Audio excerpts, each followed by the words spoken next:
ہاتھ میں تھیلا تھا، سورج دیکھا، گھر جاؤں گا بچوں کا سامنا کیسے کروں گا، یہ سوچ کے قدم رک گئے۔ غریب تھا، کہاں جاؤں، دوپہری کہاں کاٹوں، مسجد نظر آ گئی، دوڑا مسجد میں گیا، وضو کیا، نماز پڑھی، ہاتھ اٹھا کے کہنے لگا یا اللہ ان دنیا والوں نے مزدوری کے لائق نہیں سمجھا، میں تیرے گھر میں آ گیا ہوں، اب میں تیرے گھر میں مزدوری کروں گا، اللہ میرے رزق کا انتظام کر۔ یہ کہہ کے مسجد کی صفائی شروع کر دی۔ شام ہو گئی، صفے جھاڑتا رہا، مسجد صاف کرتا رہا۔ شام ہوئی، گھر جانے کا وقت آیا، تھیلا سنبھالا، گھر کی طرف چلا، خیال آیا بچے پوچھیں گے کیا لائے ہو تو کیا جواب دوں گا، پھر سوچا کہ جب سب سو جائیں گے تب جاؤں گا۔ اندھیرے میں گھر میں گیا، بچے سو چکے تھے، بیوی دروازے پہ کھڑی تھی۔ بیوی نے شوہر کو خالی ہاتھ آتے دیکھا، یہ نہیں کہا نکمے ہو، ڈھالی ہو، کچھ نہیں کر کے لائے، بلکہ فرما بردار عورت تھی۔ شوہر کا ہاتھ پکڑا، گھر میں لائی، پیر دھلائے۔ شوہر نے کہا شریک حیات بتا بچوں کو کیا کھلا کے سلایا۔ بیوی رو کے کہنے لگی اگر دانا نہیں ہے، اگر روٹی نہیں ہے تو کیا ہوا، ہمارے گھر میں اللہ کی نعمت پانی تو موجود ہے، میں نے پانی پلا کے بچے سلا دیے۔ اللہ اکبر، بستر پہ لیٹ گیا۔ بیوی کہنے لگی سرتاج بتاؤ تو صحیح، مارکیٹ گئے تھے، کیا کوئی کام نہیں ملا؟ کہنے لگے ملا تو ہے۔ کہا پھر مزدوری نہیں ملی؟ کہا ہاں مزدوری نہیں ملی۔ کیا تم نے مالک سے مانگی نہیں؟ تو کہنے لگا میرا مالک اتنا کریم ہے کہ اس سے مانگتے ہوئے مجھ کو حیا آ رہی تھی، وہ اتنا کریم ہے، اس سے مانگتے ہوئے حیا آ رہی تھی۔ تو بیوی کہنے لگی اچھا کوئی بات نہیں، کل جائیں گے نا آپ؟ کہاں کل جاؤں گے؟ تو بیوی کہنے لگی ہو سکتا وہ کل دے دے۔ یہ سیدھا تھیلا لے کے پھر مسجد میں پھر صفائی کی۔ شام کو پھر آیا، بیوی نے پھر استقبال کیا، آج بھی نہیں لائے، آج بھی نہیں لائے؟ تو کہنے لگی ہمت نہیں ہوئی اپنے رب سے کہنے، اپنے مالک سے کہنے کی۔ تو بیوی کہنے لگی کوئی بات نہیں، آج 2 دن ہو گئے، کل جائیں گے؟ کہا ہاں۔ کہ جب کل جاؤ نا اپنے مالک سے میری طرف سے کہہ دینا کہ کم سے کم اتنا دے دے جس سے میرے بچوں کے ایک وقت کے کھانے کا انتظام ہو جائے۔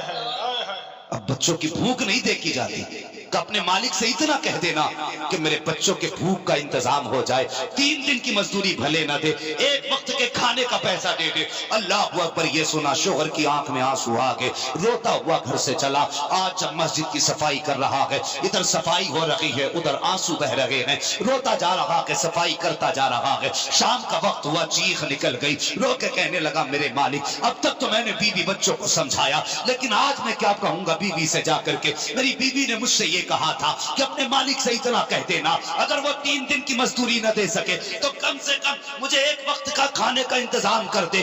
یہ کہہ کے رونے لگ گیا۔ اب بے خودی کا عالم تھا، اس نے تھیلے میں مٹی بھرنا شروع کی کہ خالی تھیلے سے بہتر تو یہ ہے کہ مٹی بھر کے گھر لے کے چلا جاؤ تاکہ بچوں کی ہمت نہ ٹوٹنے پائے۔ جب تھیلا لے کے گھر کی طرف بڑھا ہے، روتا ہوا آ رہا تھا، یا اللہ میرے بچوں کے رزق کا انتظام کر دے۔ جب یہ گھر کے دروازے کے قریب پہنچا، شام ہونے والی تھی، خیال آیا اگر اجالے میں گیا تو بچے تھیلے میں پوچھیں گے کیا ہے، تو کیا دکھاؤں گا، مٹی لایا ہوں بھر کے۔ یہ سوچ کے جنگل میں چھپ کے بیٹھ گیا، شام کا انتظار کرنے لگا۔ جب شام ہوئی ہے صاحب، یہ شام کو گھر کے قریب گیا، اندھیرا ہوا، دیوار نیچی تھی، پہلے دیوار کے قریب ہوا، گھر میں جھانک کے دیکھا تو کیا دیکھتا ہے، آج ہر دن کے خلاف آج اس کے گھر کے اندر چولہے سے دھواں اٹھ رہا ہے، ہانڈیاں چڑھی ہیں چولہے پہ، کچھ پکوان بن رہے ہیں۔ یہ دیکھ کر کے آنکھیں مسلنے لگا، یہ میرا گھر نہیں ہو سکتا، لگتا ہے عقل کٹ گئی ہے، رستہ بھول گیا ہوں، کہیں دوسرے کے گھر تو نہیں آ گیا۔ یہ سوچ کے آنکھیں ملی، پھر غور سے دیکھا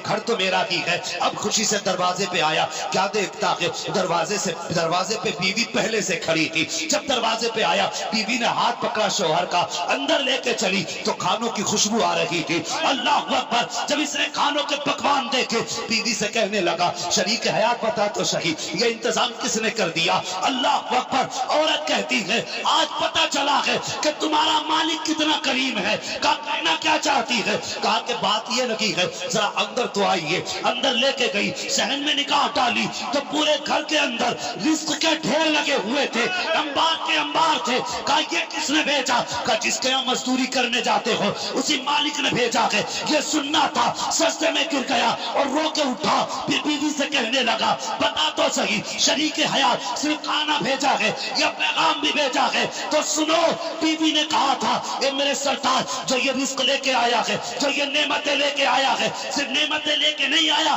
ایک پیغام بھی لے کر کے آیا تھا۔ کہ کون سا پیغام؟ کہ تمہارے مالک نے کہا ہے کہ اپنے شوہر سے کہہ دینا وہ میرے گھر کے اندر کام میں کمی نہ کرے، میں اس کی مزدوری میں زندگی بھر کمی نہیں کروں۔ نعرہ تکبیر، نعرہ رسالت، مسلک اعلیٰ حضرت مفتی حماد رضا صاحب، پیر یامین صاحب، پیر کا دامن، نعرہ تکبیر۔ او بھائی، یہ کریم رب ہے تیرا میرا، ہم نے اس کی چوکھٹ پہ جانا چھوڑ دیا، ہم نے اس کے در کو کھٹکھٹانا چھوڑ دیا۔ آفتیں آئیں تو ہم نے سیٹوں کو منایا، کبھی رب کو نہیں منایا۔ مصیبتیں آئیں تو ہم نے امیروں کے پیر پکڑے، کبھی رب کی چوکھٹ پہ نہیں گئے۔ خدا کے واسطے رشتہ خدا رسول سے مضبوط کرو، بند کرو یہ حرام کے کاروبار، بند کرو یہ حرام کاریاں۔ آج مصطفیٰ کا دامن تھام لو، ورنہ موت کا کچھ پتہ نہیں۔ جوان چلتے پھرتے حادثے ہو رہے ہیں، شکلیں نہیں پہچانی جاتی، شکلیں نہیں پہچانی جاتی۔ اللہ سے دعائیں کیا کرو، اللہ جب بھی موت دے، ایمان کی موت دے، عزت کی موت عطا فرما، عزت کی موت عطا فرما۔ زندگی گناہوں میں کٹ گئی، کبھی رب کی یاد نہیں آئی، تکلیف ہوتی ہے۔ آج مسلمانوں کے گھروں میں جو ہے جنم دن منائے جاتے ہیں، اور ان جنم دنوں میں شرابوں کی پارٹیاں ہوتی ہیں، اور رب کو کیسے بھول بیٹھا ہے بندے، کیسے بھول بیٹھا رب کو۔ تیری زندگی کے 40 سال کم ہوئے، تجھے جشن منانے کی پڑی ہے؟ اور مڑ کے 40 سال پیچھے دیکھ، تو نے کتنے گناہ کیے ہیں، کتنی نیکیاں کی ہیں۔ یہ جشن منانے کا ٹائم نہیں، آنسو بہانے کا ٹائم ہے۔ اپنی زندگی کے 50 سال مڑ کے دیکھ اور خیال کر، میں 50 سال کا ہو گیا، 50 سال سے اللہ کی نعمتیں کھا رہا ہوں، لیکن آج تک میں نے اپنے رب کو ایک رات رو کے نہیں منایا ہے۔ کس چیز کا جشن منا رہے؟ میں 50 سال کا ہو گیا، اور تو 50 سال کا تو ہوا ہے۔ بندے بتا، تو خدا کا ہوا کہ نہیں ہوا؟ تو مصطفیٰ کا ہوا کہ نہیں ہوا؟ آج ہمیں آخرت کی فکر نہیں، ڈرو خدا سے، مرنا ہے، مرنا ہے۔ اللہ قیامت کے دن بندے کے اس وقت تک قدم آگے سے ہٹنے نہیں دے گا جب تک اپنے سوال نہیں پوچھ لے گا۔ تمہیں کیا لگتا ہے جنت اتنی سستی ہے؟ ایک دن حضرت عائشہ صدیقہ ام المومنین، مومنوں کی ماں، حضور سے عرض کرتی ہے، یا رسول اللہ، قیامت کے دن یہ کیسے پتا چلے گا کہ بخشے گئے یا پکڑے گئے؟ کس کا سوال ہے جانتے ہو؟ صدیق کی بیٹی کا سوال ہے، صدیقہ کا سوال ہے۔ اسلام کی سب سے پہلی مفتیہ، اسلام کی سب سے پہلی محدثہ، یہ وہ شاگرد ہے جس کا پڑھانے والا امینہ کا لال ہے اور پڑھنے والی صدیق اکبر کی بیٹی ہے۔ یہ شان والی بیٹی پوچھ رہی ہے، یا رسول اللہ، قیامت کے دن کیسے پتا چلے گا ہم پکڑے گئے یا بچ گئے؟ حضور نے حضرت عائشہ کا چہرہ دیکھا، دیکھ کے جو جملہ ارشاد فرمایا یاد کر کے جانا۔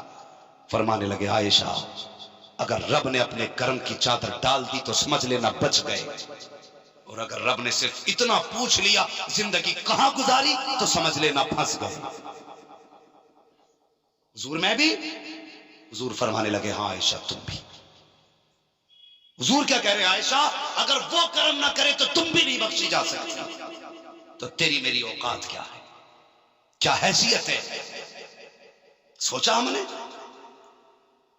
حضور اپنی عائشہ سے ایک دن حضرت عائشہ صدیقہ نا، حضور نہا کے نکلے نا، یوں ہاتھ لگا دیے، یوں ہاتھ لگا دیے، ان مقدر پہ ناز کرو، ہمیں خدا نے حضور کی امت میں پیدا کیا ہے۔ اگر اسی بات کو سوچ کے سجدے شکر کے کرتے رہیں، زندگی بھر سجدے میں پڑے رہے، اس احسان کا حق ادا نہیں ہو سکتا، اس احسان کا حق ادا نہیں ہو سکتا کہ ہمیں خدا نے محبوب کی امت میں پیدا کیا۔ حضرت عائشہ صدیقہ نے یوں ہاتھ لگائے، حضور فرمانے لگے، عائشہ کیا ہے؟ کہنے لگے، حضور جانے نہیں دوں گی، آج میرا ایک سوال ہے۔ لاڈلی بیوی تھی حضور کی، ہاتھ لگا دیا سامنے سے، کیا بات ہے؟ کہ میرے باپ نے کہا تھا اگر حضور اکیلے مل جائیں تو عائشہ حضور سے یہ ضرور مانگ لینا۔ حضور فرمانے لگے، کیا مانگنا چاہتی ہوں؟ کہتی حضور آج عائشہ کی مغفرت کی دعا کر دے۔ سوچے سے ہماری زندگی اور ان کی زندگی، ان کی زندگی جو حضور کی شریک حیات، لاڈلی چہیتی بیوی، وہ کہہ رہی حضور میرے لیے مغفرت کی دعا کر دیں۔ کبھی ہم نے کہا مولوی سے، امام صاحب میرے لیے مغفرت کی دعا کریں؟ پیر صاحب میری بخشش کی دعا کریں. ہم تو یہ کہتے ہیں پیر صاحب ایسی دعا کرو 4 ٹرک ہیں 8 ہو جائیں, 8 ہیں 12 ہو جائیں, 3 دکانیں 9 ہو جائیں, 9 ہیں تو 13 ہو جائیں. ہم نے تو اس کی فکر کی لیکن بخشش کی فکر کسی نے نہیں. اور کبھی ان کی بارگاہوں میں آ کے کہا کرو حضرت بخشش کی دعا کرو. علماء سے کبھی بخشش کی دعائیں کرایا کرو. حضرت عائشہ صدیقہ کہنے لگی حضور میری مغفرت کی دعا کر دے. حضور نے ہاتھ اٹھا دیا, یا اللہ میری عائشہ کی مغفرت فرما دے. اتنا سنا نا ہمارے خوشی کے زمین پہ ایسے مچلنے لگی جیسے بچے خوشیاں مناتے ہیں زمین پہ. حضور فرمانے لگے عائشہ یہ کیا ہے؟ فرماتی ہیں آج مجھے خوشی ہو رہی ہے, میں کتنی خوش نصیب ہوں جس کی مغفرت کی دعا میرے حضور نے کر ڈالی ہے. بس جب اتنی بات حضور نے کہی نا سنی نا, حضور مسکرا کے کہنے لگے عائشہ تیرے لیے آج دعا کی ہے تو تجھے اتنی خوشی ہے, جو دعا تیرے لیے کی ہے نا میں امت کے لیے ہر روز صبح شام یہ دعائیں کیا کرتا ہوں. پوری زندگی ہمارے لیے مغفرت مانگنے والا پیغمبر, جب اس کی امت کا جوان شراب کے نشے میں کہیں ڈگمگائے گا تو حضور پہ کیا گزرے گی. اگر تنگی ہو نا رزق کی تو حرام کی طرف قدم نہ بڑھانا, اپنے رب کی بارگاہ کی طرف قدم بڑھانا. اپنے رب کی بارگاہ میں خدا کی قسم وہ جب وہ دیتا ہے نا تو پشتوں کا بھلا کر دیتا ہے, پشتوں کا بھلا کر دیتا ہے. اور ذمہ داری ہے ہر باپ کی اپنے بچے کو شراب, افیم, چرس, گانجا ان بوالوں سے اپنے بچوں کو روکو. آج امت کو ضرورت ہے حضور کے کردار کو اپنانے کی, ورنہ وہ دن دور نہیں ہے کہ ہمارا نشان تک مٹ جائے گا. ہاں ڈاکٹر اقبال نے کہا تھا نہ سنبھلو گے تم مٹ جاؤ گے ہندی مسلمانوں, تمہاری داستان تک بھی نہ ہوگی داستانوں میں. اور یہ بلائیں کب دور ہوں گی؟ جب ہمارے بچے تعلیم کی طرف آگے بڑھیں گے. کتنے لوگ بچوں کو پڑھا رہے ہیں یہ تم اچھی طرح جانتے ہو, کتنے لوگ نہیں پڑھا رہے یہ بھی اچھی طرح جانتے ہو. آج اس محفل سے یہ سبق لے کے اٹھو, ایک وقت کا فاقہ تو کریں گے لیکن بچوں کی فیس بھر کے بچوں کو تعلیم دلائیں گے انشاءاللہ. بولو انشاءاللہ. انشاءاللہ. آج جلسہ کرایا, اپنے بچوں کو پڑھائیے اور جوانوں شراب سے بچیے. مجھے خوشی ہوگی میں آئندہ کبھی آؤں اور مجھے پتا چلے اس بستی کے جوانوں نے شراب کو ہاتھ نہیں لگایا, نشے کی چیزیں بند کر دی, اور جن کے گھروں پر یہ بزنس اور دھندے تھے مصطفیٰ کی رضا کے لیے سارے دروازے بند ہو گئے. حضور سے سودا کرو, حضور سے وعدہ کرو, اور رزق مانگنا ہو خدا سے مانگو, حضور کی چوکھٹ پہ جا کے مانگو. وہ ضروری نہیں ہے مدینے جاؤ تبھی مانگو, جہاں کھڑا ہے وہی کھڑا ہو جا. اور سامنے مدینہ نہ صحیح گنبد خضرا کا اگر کلنڈر ٹنگا ہو اس پہ ہرے گنبد کو دیکھ اور حضور کے جالیوں کا تصور کر اور آنکھیں بند کر, پھر حضور سے مانگ. خدا کی قسم جب ان سے مانگے گا تو بریلی سے آواز اٹھتی ہے منگتوں کا ہاتھ اٹھتے ہی داتا کی دین تھی دوری قبول و عرض میں بس ہاتھ بھر کی ہے. مانگے کے مانگے جائیں گے وہ مانگی پائیں گے, سرکار میں نہ لا ہے نہ حاجت. اگر نعرے تکبیر, نعرے رسالت, مسلک اعلی حضرت, نعرے تکبیر, پیر کا دامن, پیر یامین صاحب, مفتی حماد رضا صاحب, نعرے تکبیر. کریں گے انشاءاللہ یہ کام انشاءاللہ. انشاءاللہ. میرے بھائیو میں آپ کا دشمن نہیں, آپ کا بھائی ہوں, آپ کا اپنا ہوں.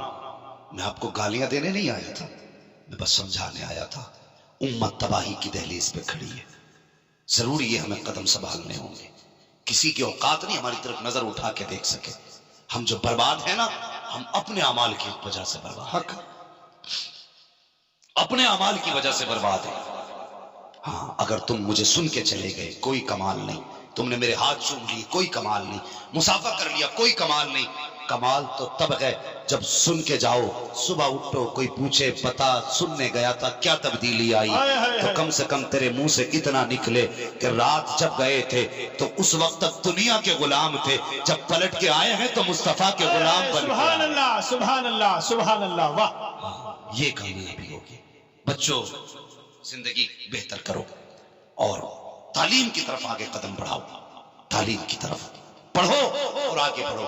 جو قوم تعلیم سے ناشنا ہوتی ہے وہ قوم زمین سے مٹا دی جاتی ہے, مٹا دی جاتی ہے, ان کی تاریخیں بدلتی جاتی ہے. آج ہم جاہل ہیں, گوار ہیں, اس وجہ سے کسی گنتی میں نہیں. اور جو لوگ کہتے ہیں نا مسلمانوں کو نوکریاں نہیں ملتی, میں کہتا ہوں جھوٹے ہیں وہ لوگ, پوری قوم کو دھوکہ دے رہے ہیں. میں کہتا ہوں کسی مرض کا علاج بن جا, مریض خود بخود تیرے گھر آ جائے گا. قابل بن قابل, پھر ہم نہیں جانیے کوئی تجھ سے ڈگری چھین لے تو ہاں ابوالکلام آزاد، اس کا مقابلہ کوئی نہ تھا تو اسے کرسی دینی پڑی. آج بھی سینکڑوں IAS مسلم بنے ہیں، کوئی روک پایا؟ اور قدم بڑھانا تیرا کام ہے، کامیابی دینا خدا کا کام. یہ دھوکہ مت دے کہ ہمیں نوکریاں نہیں ملتی. میرے ساتھ چل کتنے مسلمان دکھاؤ بڑی بڑی پوسٹوں پہ بیٹھے ہیں، شرط ہے کامیاب بنو. جیبیں زندگی بھر کاٹو اور 22 سال میں نوکری ڈھونڈو، پھر کہو نوکری نہیں ملتی اور تمہیں تو کوئی ٹکڑوں پہ بھی نہیں رکھے گا. ہاں کچھ بنو تو. اور آنے والا دور ایسا ہے کہ کرانہ اسٹور پہ بھی کمپیوٹر ماسٹر بیٹھے گا، وہاں بھی ضرورت نہیں ہے انگوٹھا چاپ کی. کھیتیاں مشینیں کرنے لگی ہیں.